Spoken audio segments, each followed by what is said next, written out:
A colorful nautical Metroidvania from Oh My Me Games, Seadog sees you take on the role of a skateboarding frog who is also a sailor. Oh, and their skateboard is a giant wrench. While this might sound like a pretty random assortment of elements tossed together with little rhyme or reason, it actually all works. It's a unique combo, and fortunately it's more chocolate and peanut butter than tuna and ice cream.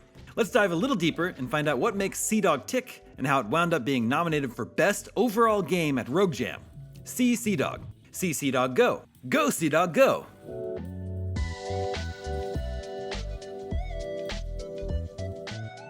Seadog is still in production, so this preview only encompasses the tutorial portion and first few tasks. In the parts we got to play, you find your ship stuck in a kind of ship graveyard, referred to by your captain as a sea hole. Oh, and we should mention your captain is an AI on a flash drive called Woodsbeard. Under his kindly direction, your little frog guy quickly learns to grind rails, pull off tricks to earn speed boosts and cool purple flames, skate across walls and ceilings, and even slingshot off of exposed bolts by swinging around them with your ever-present handy giant wrench.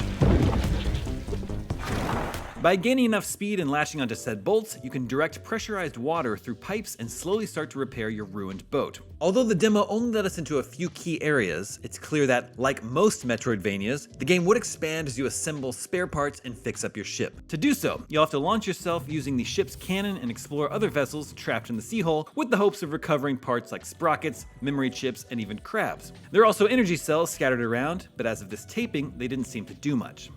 What you can do is square off against Uzo, another captain, and strip his tub in style before hopefully convincing him to sign onto your crew. The appeal of unlocking more and more areas of your own ship by raiding others is obvious and effective, as is the promise of adding other characters to your ranks. We can only imagine that with more time to build the game out, Oh My Me could well have a hit Metroidvania on its hands.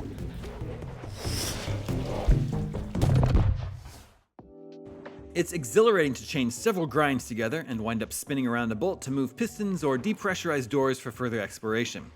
Level design is thoughtful and introduces you to the mechanics in a quick, simple fashion. Navigating your boat is a delight. Couple that with fun pickups like piles of gold stuck to the walls and a cheery, pixely look and chill synthwave soundtrack, Seadog really feels promising despite how brief this opening portion actually is.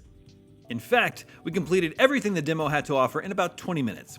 Certainly not long enough to know for sure that the game will rock, but everything here is put together with a lot of love and care, and the promise of a larger world is everywhere, even in the opening stage of the game.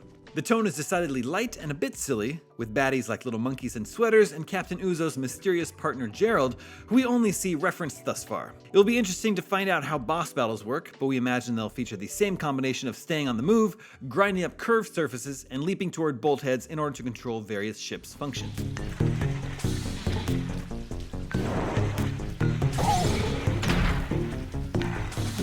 Aside from scouting other vessels, there's also plenty of your own boat left to experience, since as of this writing, about 3/5 of it was still closed for repairs. Hopefully those areas lead to some expanded movesets and additional story beats. What's here is lovely but sparse, and we can imagine the constant rail grinding becoming, well, a grind, if not properly spiced up with some variety here and there. All that said, Oh My Me are definitely calling their shots with a number of doors that imply additional stuff you'll eventually be able to do, like the engine room and workbench. Will you one day lead your ship into battle while managing it from within? Is there a crafting component? What are you going to spend all that gold on? Does your boat ever make it out of the sea hole, or failing that, become mobile in its own right?